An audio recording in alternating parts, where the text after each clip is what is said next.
Hi, I'm Heidi Herriott, the host of Animal Tales, and I'd like to welcome you to our new series, Doggone Good Information. I'm joined today by Tommy Fahey, my co-host. Welcome, Tommy. Hi, Heidi. How are you? I'm good. It's good to see you back. It's our third podcast, and I'm really excited. I think we've got something good going here. We're getting some good feedback. So what about you? What kind of feedback are you hearing? Yeah, it's been great so far. It's been a lot of fun for me just to have more often conversations with you because I always enjoy our time together. But yeah, we've gotten a lot of good comments about what we've talked about and kind of showing the different content that's out there. So yeah, it's been great. Awesome. Good. And we have so much to talk about still. Last week, we left you with positive reinforcement training, but the actual program called Operant Conditioning. Tommy created a graph. There's a lovely chart. Chart, yeah. He was very proud of it. It's on social media in Heidi Herriott's Animal Tales. And so check that out. What I liked about it, Tommy, is you made it relevant. You put actual, this is the behaviors that you're looking at. So yeah. And what we're going to do today in just a little bit when we get to our main segment, we're actually going to talk about a little bit more about training. So there's some other programs out there. And what we're trying to do is help listeners understand when they're reading ads from dog trainers or certainly on social media, people are piping in on kind of co-opting other people's posts. Like some gal goes on and says, my dog's doing X, Y, and Z. 400 comments later with a lot of dog trainers and a lot of, would-be comments and from snarky to helpful and in between. Part of this podcast is to help you sort out what that information is all about and help make up your own mind. Again, be curious, be thoughtful. So the uncomfortable middle. The uncomfortable middle. That's where the information lies. That's where the training programs lie. That's where all of it lives. And you and I have talked about that. And you did a perfect wrap up last week of talking about anthropomorphizing and saying to me, which I thought was funny, we talked about that this week, I'm not going where you think I'm going, Heidi, because you know exactly. me well. And what you did is say, we shouldn't be doing it on a scale of 1 to 10. We shouldn't be doing it on a 10, putting human emotions on our animals. The first thing that comes to mind when you said that, I didn't have a chance to say it last week, and the horse community will appreciate this, blanketing our horses. Yes. If I'm cold, my horse must be cold. 100%. Yes. And boy, you want to have a discussion about horse blanketing, as Christina Hansen, the New York carriage driver, said in my podcast, Animal Tales podcast. You want to start a fight, talk about blanketing horses. Oh, for sure. But if I'm cold, my horse must be cold. And there's such a funny meme on Facebook of a horse with like 3 blankets, like a little kid in their snowsuit, standing there like can't move, and another horse, all furry-haired, a cartoon running up to it. And he goes, the horse without the blanket says, "What's up with you?" And he says, "My mom was cold." I love that. So I think about that. And we do that with our pets too. I grew up with dogs my dad refused to allow air conditioning in our kennel. Oh, interesting. Yeah, it's a different day now. And again, I'm a generational animal trainer, 3 generations. My grandfather, some of his relatives, my father and mother, and all my sisters, and of course, all of our peers and all these amazing people who've trained animals that I've gotten to watch. But for whatever reason, and again, I'm old enough, this goes back into the 60s, that my dad did not want our kennels, certainly not the horses, but even the dog kennel, because my mother had performing dogs and exhibited dogs. It was great, but not to air condition them. And fans, absolutely good ventilation, all of that. Airflow. And I think it's a different day now. My dogs live in the house, and so they are in air conditioning, but I'm always thinking about that, being mindful of that. And but it was a time when not all people had air conditioning too. I grew up in Wisconsin. Houses didn't have air conditioning, so there was that element. And then when we were mobile, you had to trust your power, which I see in campgrounds all the time on threads. Like, how do I ensure my dog, if I go out visiting the sites, that my power is not going to go out. And my trailer's, my RV's all closed up and my dog's in there, right? Yeah, exactly. So, what happens when things go wrong? Yeah, they're a really cool, I'm segueing into something I didn't plan to, but while I'm there, they're a really cool plugs. They're a voltage protector, surge protector. Couldn't think of that word. But they're also Bluetooth. So you can actually, or go online and actually look at them and see if your power's on. So that's, interesting. Yeah, that's giving a lot of people some comfort. And for me, I just always leave a window open. Yeah. I figure worst case scenario, there'll be some air. And the lower to the ground, the better that the animal could get to it, or my little dog will jump on the table. Not supposed to, but when mom's away, the dog will play. So funny you mentioned the not having animals and air conditioning. So we've talked about my history a little bit and how I got into entertainment. But very early on in my horse career, I started riding when I was 8 years old. Little Tommy, how cute. I can just picture just a little baby. I want to see a picture. I'll find one somewhere. But I grew up just north of Branson, Missouri. Oh, love Branson. And so a big theater community down there. And so the farm that I learned to ride at kept horses for some of the shows in Branson. And there was a comedian that we would haul a horse into Branson every day. And the comedian would ride the horse on stage for just a very short, 3 or 4 minute little bit that he did. And the horse we had one horse that did it. He was amazing. And he started having some problems in the heat during the middle of the summer. And we couldn't figure out, why is he having this problem? The horse. The horse was having a problem. Okay, not the comedian. He wasn't sweating appropriately and having some respiratory problems. Uh-huh. Well, come to find out, the guy that they had hired to haul the horse down to Branson every day was taking the horse into the theater backstage and letting him just stand in the air conditioning. And so instead of going on stage for 5 minutes and then back to the trailer and back home, he was going and hanging out for an hour backstage in the air conditioning, and it was getting him chilled, and then he wasn't acclimated to the heat. Yeah. So it was this problem that we don't think about. And because we're so acclimated to having air conditioning and being able to get out of the heat, we think that that's just kind of the normal. But really, if you just stay out in the heat, in the weather, you get acclimated to it, and it doesn't bother you near as much. Absolutely.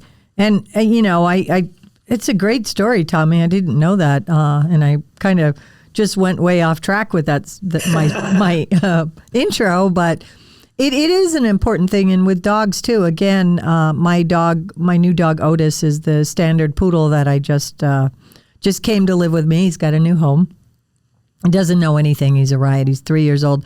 I always tell people it's like the movie The Little Mermaid. When she comes, she gets lands on shore and gets her legs, and she's looking around at what's a tree? What's the sky? Otis probably didn't come from a great scenario, but I think he was probably inside, in his own kind of pen, and he literally stands outside, his mouth open, and looks at the trees and looks at the sky.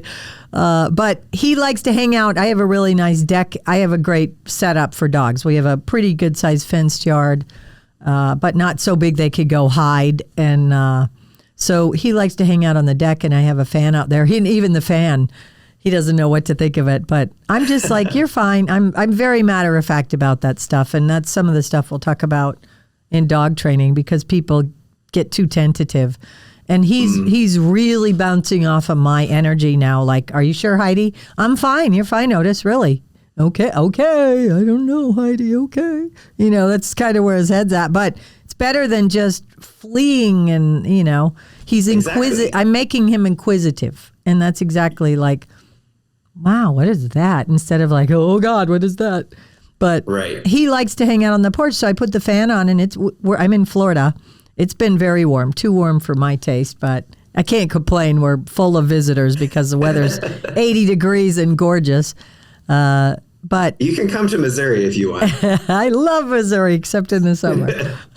So anyhow, he had the fan on, and I'm completely fine with that. He's a poodle, but he has real short hair, and again, if I think he was really uncomfortable, I'd even hose him down if I needed to. But he's actually fine. He's in the shade, and so it goes back to my childhood of just and what we've talked a lot about on here, best practices, and the information to take the best care of your animal. And within that, we're going to get into, again, talking about training for another segment, delving into the training programs and methodologies that we see out there. And we'll always do that, but we're going to spend the main segment of this podcast on that. So if you're just tuning in, I'm Heidi Herriott, joined by my buddy Tommy Fahey, the Doggone Good Information podcast. And we're just bantering around about stuff going on in our lives and the animals. And we're getting ready to talk about another type of training program. In addition to operant conditioning, there's something called LIMA. So we'll get into that in just a moment. So anything interesting from your week training animals, Tommy? Yeah, so I have actually a really fun thing coming up this weekend. I've been involved in a study with horses. Yeah. Yeah, I think I told you a little bit about this. Yeah. So here in Springfield, Missouri, we have the Valley Watermill Equestrian Center, and that's a beginner riding program owned by the Springfield Greene County Park System. So it's government owned and operated, and they partner every spring with a local veterinarian, Dr. Stacy Huntington of Springfield Equine Services, and we come up with some kind of presentation to do to the public, generally about horse care. Sometimes it's a lameness discussion, sometimes it's an exercise discussion. Well, this year we've gone off the deep end a bit. Oh. So was this your idea? Let me guess. It was not. Okay. I was brought into this after the fact. I just got to execute it. Oh, good. They picked the right person. Of course, yeah. I'll make it happen. So the idea is that we took 6 of their lesson horses, and they're a variety of ages, breeds, conformation types, personality types, history of training. So we took 6 of those individual horses, and we came up with a methodology of exercises that involved core strengthening exercises, stretching exercises, and proprioception exercises. So things like walking over ground poles and being lunged with a elastic band that helps support their thoracic sling.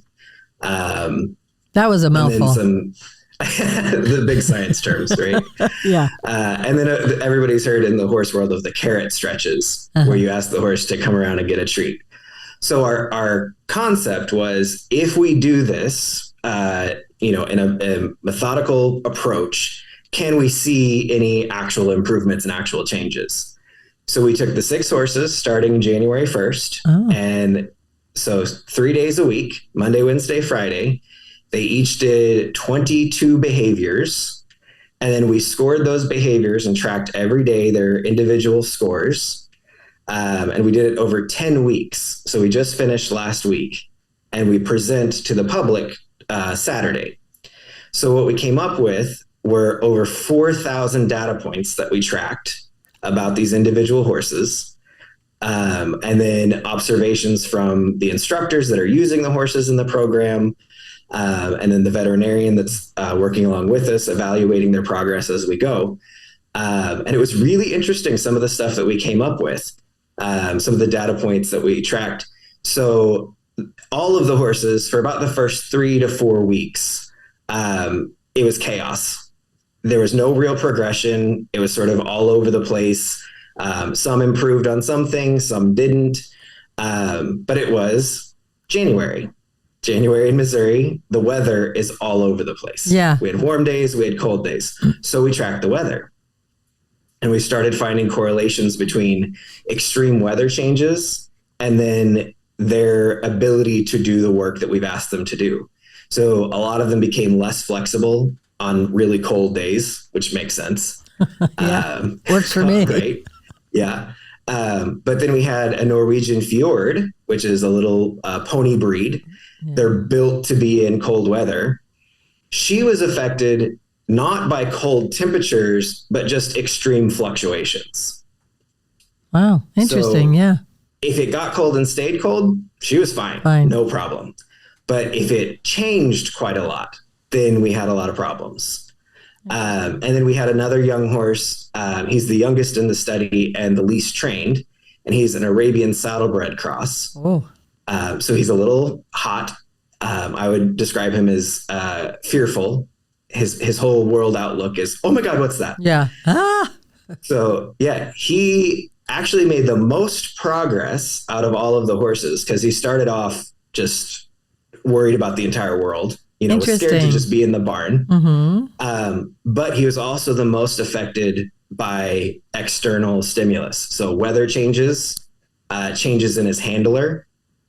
So we had 3 or 4 different people that helped out doing these exercises every day.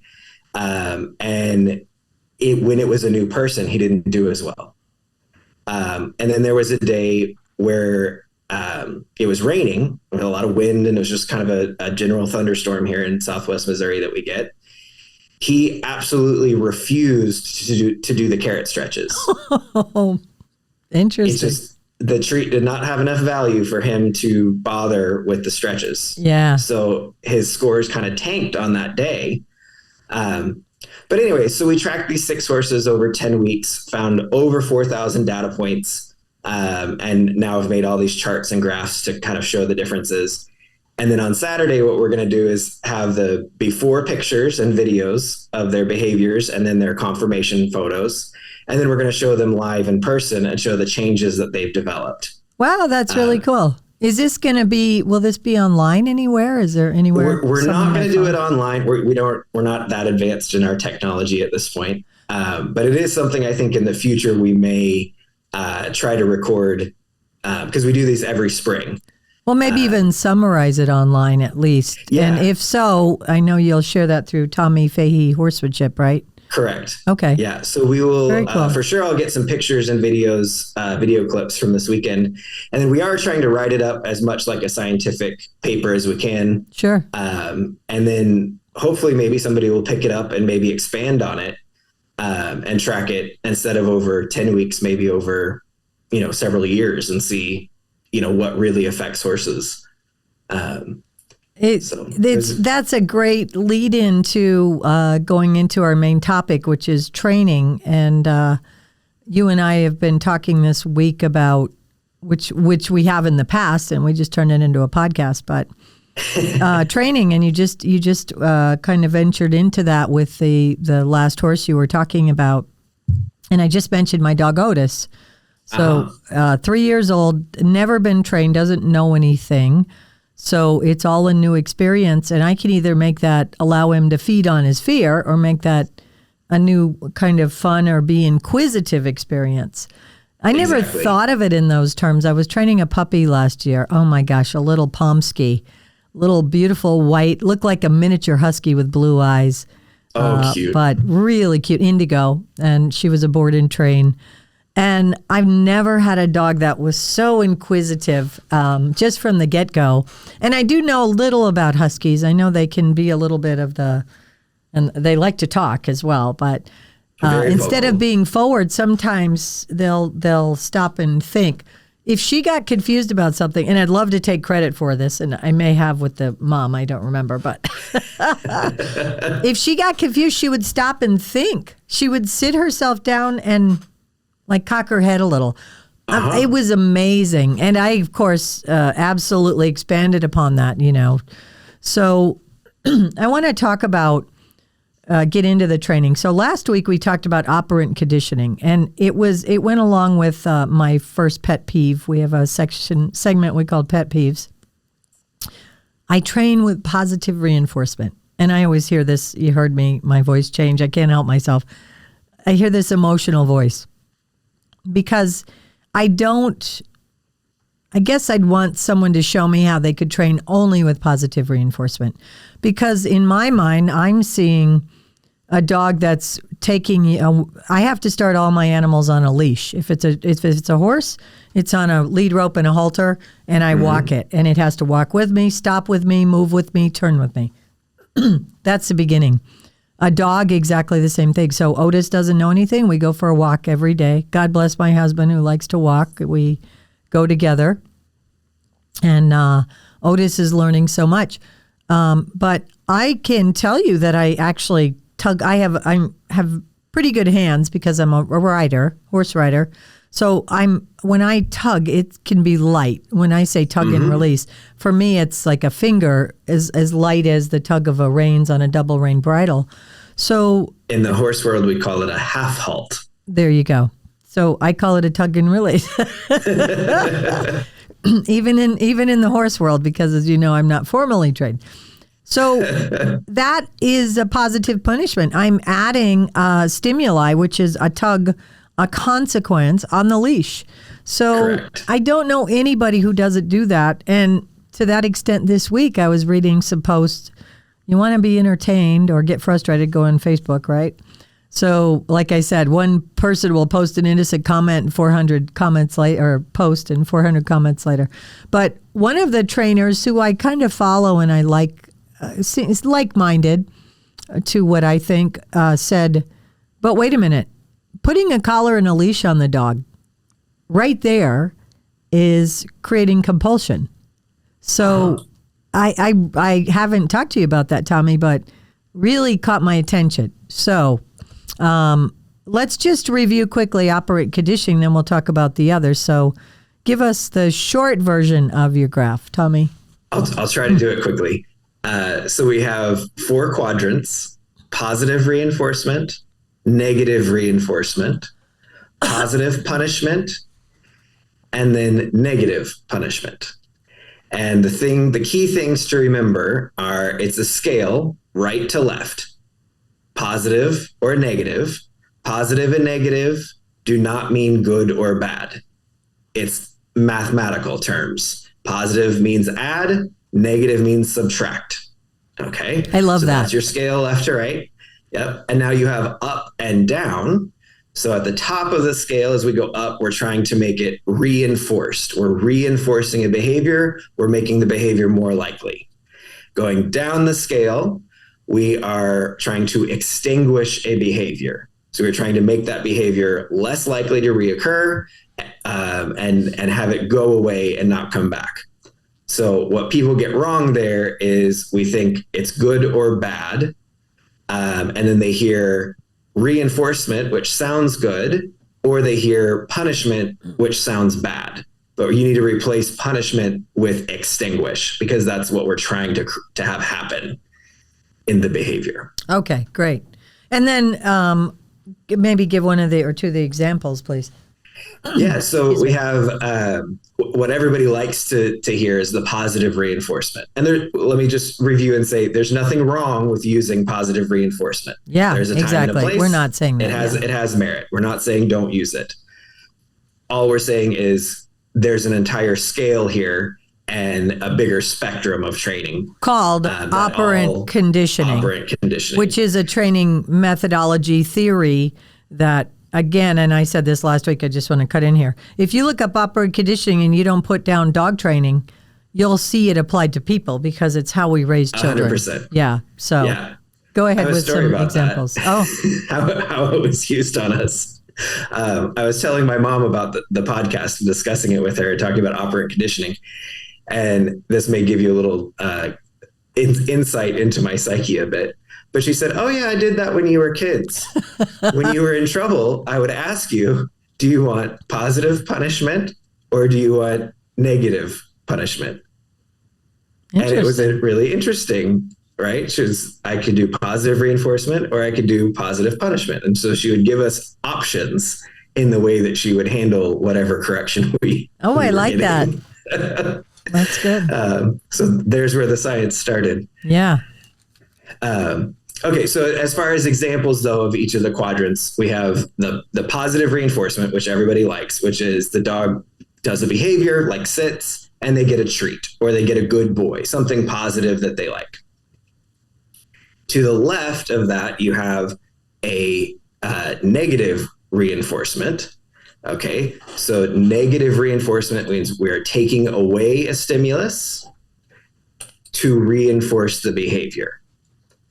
Okay, so I'm pulling up my chart now so I don't get this wrong, because I don't want to say the wrong thing in the wrong quadrant. But so negative reinforcement, we're taking away the stimulus to reinforce the behavior. And so what we're doing is, let's say the mailman comes to deliver the mail. The dog barks at the mailman because it's a new person in the environment and he doesn't want him there. The mailman delivers the mail and walks away. He has negatively reinforced the dog barking. So in the dog's mind, he thinks he has chased the mailman away, and he's going to do it again and again and again. We have a great example of that last week with Jimmy Dean. With Jimmy Dean, right on cue. Okay, so we've done positive reinforcement, negative reinforcement. Now we have positive punishment. So that would be you're adding a stimulus to extinguish a behavior. So if the dog lunges while he's on a leash, your choke chain would engage. That's a punishment. That's a stimulus the dog doesn't like. It's going to make the behavior, which is the lunging, less likely, and eventually extinguish the behavior. Okay, and then we have the last is negative punishment, which sounds horrible and terrible, but in reality, it's not all that bad. So the example I gave is a dog jumps on a person. So you come into the room and the dog's excited to see you and they jump on you. So the behavior is jumping. If the person turns away and does not interact with the dog, so they just remove their energy, take themselves away, then the dog is less likely to jump the next time. So the behavior was the jumping. The stimulus is the person removing their interaction. Gotcha. So, okay. Good. Some odd sound there. I felt like that was aliens for a moment. There's a motorcycle running by the... Oh, that's what it is. I like the alien theory better. Okay, yeah, Let's go with that. So, yeah, and the reason we're spending some time on this is because we're just trying to get people, again, to think and be more thoughtful, be more inquisitive. And I am thinking about this. I've been thinking about this for months. I'm a dog trainer and a horse trainer. I do a lot of foundation training. It's really important to me. Best thing you could do to secure the well-being of your pet for life is train them. They have to have a great foundation, preferably some more training than that, and you have to maintain that. Those are not the animals who end up in harm's way. If they do end up in a shelter, they will be the ones who will be, adopted more quickly because you don't have a crystal. Yeah, you don't have a crystal ball. You don't know what's ahead for you in life. And yes, get an animal. Assume you're going to have it for life. So that's why this is so important. But no trainer is going to stand up there and say, I train with negative reinforcement or negative punishment or even positive punishment. So I feel like the clientele have kind of started demanding that we say we train with positive reinforcement. So if that happened to me, I would have to explain to them. I probably wouldn't go into a depth of operant conditioning, but I do think it's important. So we're going to keep that theme going. Now, another program or methodology or theory in training is called LIMA, least intrusive, minimally aversive. My challenge with this is I think it lends itself better to operant. It's certainly to operant conditioning. It allows for the aversives, if you will. And again, saying that makes it sound like it's a bad thing, aversive. I just never think of training in those terms. Real quickly, my principles of trainings are safety first. Make sure you're getting ready to work with the animal with the species in mind and its capabilities, right? So then it's safety first, patience. Then it's repetition, consistency, and clarity. I repeat the commands over and over. The commands are clear. I'm very consistent. I reward, good boy, good girl, pet them. I'm not a big treat trainer. Occasional treats. I don't want them salivating for the treat. I want them to be thinking. Discipline. The word discipline is in my principles of training. Instead of saying punishment or whatever, I just grew up with the word discipline, which is usually a great word. To be disciplined is amazing, right? That means we've achieved a higher level. So, but a discipline could be, quit, mom, look, little tug on the leash. So I've never put it into the operant conditioning buckets, but that's my training. And then progress. This is where my dad was a master, and I feel like moves me ahead of the pack because, and you and I talked about this, we train with the end in mind because we have the benefit of knowing what that could look like. And so I was taught to set the bar very high and bring the animals up to it. We tend to lower the bar to meet the narrative right now. Sit. Okay, doesn't want to sit consistently or won't sit there. Okay, we'll sit over here. No, I not only are we going to sit there, we're going to take that to the next level. That's where my head goes. And the animals totally come along. And when you add that in, that helps. So now there's a couple of professional dog training associations. And I should probably join those. I think about that. It would give my clients some comfort level, and I could, interact with my peers. I am an American Kennel Club Canine Good Citizen Evaluator, and I'm really happy about that. Great training program I'll put in show notes to get a foundation on your animal. But the LIMA it seems like at face value interesting. And Tommy and I we've shared a document this week coming from one of the professional dog training associations. And it's least intrusive, minimally aversive. So you want to focus on the positive. But yet when it goes on, as I think you said it excellent, Tommy, that it's a persuasive article. Instead of just laying out the facts, it's trying to persuade you. And the very last line in this really kind of troubles me. And really one of the reasons I haven't joined the professional dog training associations, because I get stuck on these things. And so this is the last line of the 4-page document. Changing behavior is best understood as a study of one.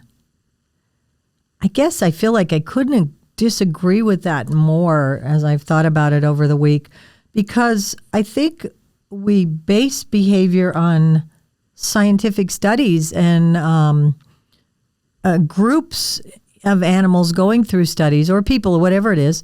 And that's how we get our baseline. So how would I know about the behaviors if I didn't have some baselines or some information that's already out there? I always think of behavior as a study of many so that we can then, with best practices, expertise, knowledge, figure that out, kind of work through that and find it. So I want to let you chat about this for a minute, this LIMA, because it's interesting. It definitely leans more towards what I go for. Yeah. So the document that Heidi referred to, it's coming from the Certification Council for Professional Dog Trainers, CCPDT. And so we found that online and it's on their website. We could probably share a link to it so that you can see the information that we're actually referencing. But to Heidi's point about the wording, it goes back to what we talked about last week, is connotation and denotation. And we sort of live in this world where we've sugar-coated a lot of things and nobody wants to say kind of what's real. Except Tommy and Heidi. That's what we're doing. And we'll talk about what's real to us. Yeah, exactly. So I have kind of a theory that goes along with this line, and it's the difference in nice versus kind. Oh, I like Everybody wants you to be nice. And what nice means to me, and what I think about is nice, is everything is face value. So it's you see somebody and you say, "Oh, your hair looks beautiful. I love your shirt. Those shoes are wonderful." That's all very nice in the moment. Okay. But it's very surface value. Being kind is you see your friend and you say, "Hey, you have spinach in your teeth and you need to go get a toothpick and take care of that." Or, hey, you've got toilet paper stuck to your shoe and you need to take care of that, or let me help you take care of that. You are that kind of a friend. You are that kind of a friend. You'll never have to worry about what I'm thinking, because I will tell you. But I think that what a lot of people think that they're being kind, but in reality, they're just being superficially nice. And so we've sugarcoated a lot of what's happening in the world because of those sort of differences. So I think the kindest thing that you can do for your animal is to give it a really strong foundation in training. Structure, boundaries, universal commands. I have this happen quite often with horse training, and then some helping other people out with their animals is they say, oh, well, I use this cue for that behavior. And I'll explain to them, well, that's fine. You can do it that way. However, because Heidi and I have the benefit of knowing the end game a little bit better and having a bigger, broader picture, is we actually want to use this particular word or this particular body language for this cue, because it's going to build to something bigger. Or you might use a cue that you're going to need for something bigger later. So whip placement when you're training a horse, verbal cues, even hand gestures. So for sit on a dog, I do a hand up like this. I just lift my hand. And that's my sit cue. And then I turn over and that is down. Right. I don't know if that's the same for you. It's fairly universal, I think. And the other reason is, again, if your pet doesn't live with you for their whole life, or your horse, because that's our wheelhouse, horses and dogs, they're going to be able to be worked by other people. My favorite, Tommy, when I go to somebody's house and say, I don't know that they're going to do it for you. And I say, well, when you sent your child to school, did you tell them they didn't have to listen to the teacher? That's a really dangerous place to be. So again, we're not trying to be judgmental. We're trying to point out what we feel is kind of an open lane and missing information, that, be more open-minded with your training. And here's why. I talked about kennels last week, why you absolutely need to use a kennel in your training program and in your world. So go back and check out episode 2 on that. But that really well said, Tommy. I think that kind, nice, I really like. Yeah. I love that one. I talk about that a lot when I teach clinics. I love that. Because I have to be very critical when I'm teaching. I have to tell you all the things that are wrong. And I'm not being mean. Yeah. I'm being kind. Kind, yeah. Yeah. But people, when you start telling people what they're doing wrong, they get a little offended. So you have to kind of clarify that a little bit. A great example of that are all these singing shows where the hosts or the judges, I guess, have to critique somebody and not put them through or something. Right. And they some are nice and some are kind. So it's a great example. If you think about the original American Idol, we had Paula Abdul, who was just nice to everybody. Yeah. But she had really not a whole lot of constructive things to say. Yeah. She was very nice. Then you had Simon Cowell, who was kind of a jerk about things. But he was kind in what he was saying. Yeah. He would say, you're not going to make it. Yeah. You don't have what it takes to make it to the end of this. And then you had Randy in the middle that was kind of the uncomfortable middle, trying to be somewhat nice, but also be also very authentic, and kind. Exactly. I equate this. Years ago, I went to a life coach because I thought I was going to change jobs and worlds. I thought, silly me. I remember that. Yeah. But I got something out of it, which was really cool. I had some homework to do real quickly, and it was point out the happiest people you know. And I took this to heart, and I decided happiness is episodic. And joy, it was joyful, contented. And I think about that so often because that's exactly what people say about animals, especially our exhibited animals or the New York carriage horses or my other podcast where we get into those animals that people say they're not happy. Yeah, define happy. Yeah, define happy. And to me, it's joy. And in animals, I call it content. And there's nothing greater than a content animal who's well fed, well exercised, stimulated mentally, they don't have to live in a perfect environment, just having all of that. I used to say about animals, people would say, well, you can't keep this animal alone or do this with this animal. So if utopia is a white picket fence for people and families in a suburb, right? Utopian suburb, white picket fence, swing set, the mom, dad, and the children, right? What is grandma raising a child in a high rise in New York? Is that abusive? Yeah. Is that a problem? Or do they get, we adapt, so do animals. So that's a whole nother podcast I'm going down. Yeah, we can deep dive into that. So let's move on to our next segment is what we call pet peeves. And I let Tommy take this last week, so I'm up this week, and I'm excited because I don't want to say this sarcastically at all, but this is going to be our next podcast as well. So this is the teaser for next week. My pet peeve is the slogan, adopt, don't shop.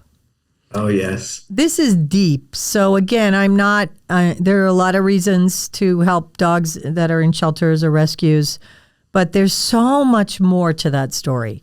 So all I want to do is bring forth the truth. And I do know a lot of the truth on this. I'm not telling you I know everything, but I definitely, and I'm going to give you some CDC, Center for Disease Control, and give you this little teaser that over 100 countries have been banned from importing animals to this country because of outbreaks of rabies and parvo and distemper that we don't see in this country.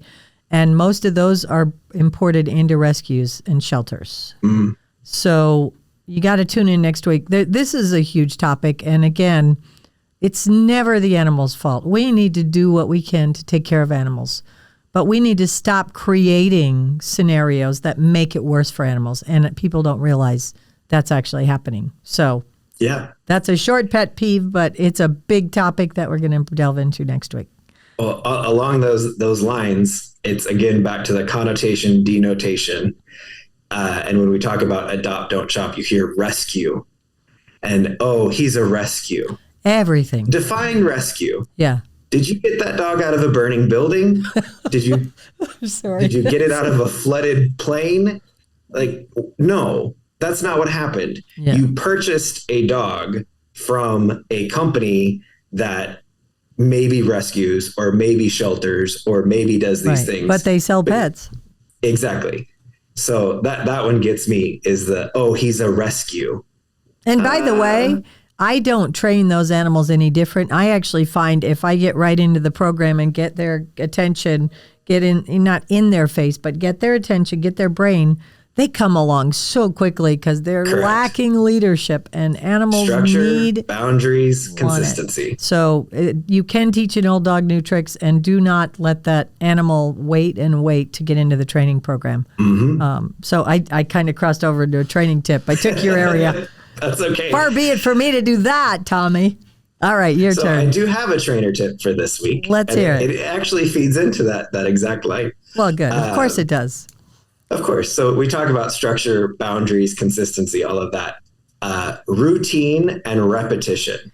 Oh, yeah. I just said that in Yeah, we train a lot of, so Heidi and I come from the show world, have done a lot with entertainment. We use repetition of routine to help reinforce certain behaviors. Yes. And that's something that you can do with your pet at home. And I've done this with Jimmy Dean, my little Jack Russell Terrier. He has a routine of behaviors that if he's excited, if he's got a lot of energy, maybe I haven't been home all day and I've got to get him kind of worn out. I will actually have him go through his routine. Yeah. That gets him mentally stimulated more than just running out in the backyard by himself or me throwing a ball for him. But I go through and I have him, he sits, he lays down, he rolls over, he crawls. He's mark trained. Wait a minute. He's a short-legged Jack Russell. So how can you tell when he's crawling? Sorry, couldn't resist. Let's not give up our day jobs. I don't think we're going to make the comedy circuit. Yeah. So he has his routine of behaviors. He has his marks that I send him to. So I have two chairs that he knows the difference between the two chairs. He knows to go to the couch. I'll send him to his kennel. And we have a routine of things that we do. And I use that when he's amped up and excited. Yes. And it gives him structure and boundaries and consistency, so he knows what to expect. And then it really settles him. It brings him, a sense of calm and a sense of contentment. So some people might say he was happy. Yeah. That's my trainer tip, is use a bit of a routine with repetition to help give your dog some structure, boundary, and consistency. That's great. And let's talk on another podcast then about, because once you use the routine and the repetition, you kind of know when they've mastered it. First of all, they have to make the mistakes, but then when they start anticipating, that's when you challenge your training program by mixing it up. So we'll get into that a little bit more. On that. Yeah, that'll be fun. I just made a note that we'll get into that in a future episode. So a lot of good stuff. Tommy, again, thank you so much for being a part of this. I believe we're providing some good information that I just don't find out there in terms that, or in a manner that I can take it in. So I'm hopeful that's what we're doing, providing a public service here and having fun at the same time. So thank you. Thank you for being on, Tommy. Much appreciated. My pleasure. Thanks for having me. Great. And I hope our listeners will join us next time for some doggone good information.